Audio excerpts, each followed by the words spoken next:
दोस्तों आश्रम सीरीज में पम्मी पहलवान का किरदार काफी दिलचस्प रहा। जो स्टार्टिंग में तो अपना करियर रेसलिंग में बनाना चाहती थी, जिसके बाद उसकी मुलाकात बाबा से होती है, फिर वह आश्रम में चली जाती है ताकि जिंदगी में ऊंचाइयों की सीढ़ियां छू सके। लेकिन दोस्तों कहते हैं ना कि हम जाना कहीं और चाहते हैं, लेकिन जिंदगी का रास्ता हमें कहीं और ले जाता है। और कुछ ऐसा ही हुआ था आश्रम की पम्मी पहलवान के साथ।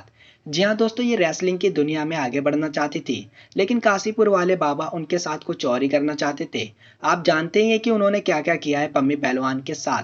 ये सब पम्मी पहलवान को बिल्कुल भी अच्छा नहीं लगता और वह आश्रम छोड़कर भाग जाती है। और बाबा निराला को ये डर रहता है कि पम्मी पहलवान उनके काले राजों को खोल ना दे।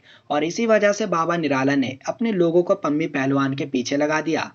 लेकिन पम्मी पहलवान छुप-छुप के यहाँ वहाँ रहती थी। उसी वक्त बाबा जी को याद आया कि पम्मी पहलवान के घर वाले भी हैं। फिर बाबा निराला के उनके घर वालों से पूछताछ की, लेकिन पम्मी पहलवान के घर वाले कुछ नहीं बताते हैं। पर बाबा जी को पता था कि इन्हें सब कुछ पता है। और बाबा निराला को ये भी डर था कि ये लोग कहीं किसी को कुछ बता ना दे।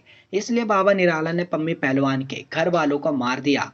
जब पम्मी पहलवान को पता चलता है कि बाबा ने उसके घर वालों को मार दिया है, तो पम्मी पहलवान बाबा निराला के पीछे हाथ धोकर पड़ जाती है और बाबा जी को जान से मारना चाहती है। इसके लिए पम्मी ने बहुत सी कोशिशें भी की, लेकिन सभी कोशिशों में नाकाम रही। फिर उसके बाद पम्मी ने बाबा जी पर केस दर्ज करवा दिया। केस दर्ज करवाने के बाद पम्मी उल्टा फंस गई। बाबा जी ने उल्टा ही पम्मी पर केस दर्ज करवा दिया कि अपने माता पिता को पम्मी ने ही मारा है। उसके बाद पुलिस ने पम्मी को अरेस्ट करके जेल में बंद कर दिया। और जब पम्मी जेल में थी, तो उसे केजीएफ का डायलॉग याद आया कि घुस के मारेंगे।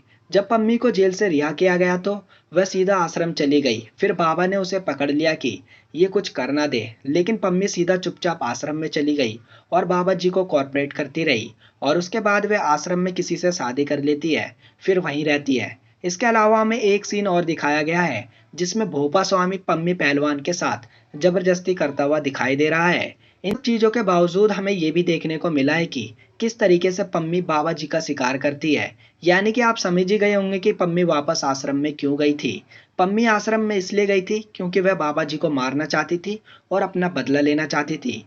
वैसे दोस्तों, आपको क्या लगता है, पम्मी बाबा से बदला ले पाएगी या नहीं? आप हमें कमेंट बॉक्स में कमेंट करके जरूर बताएं।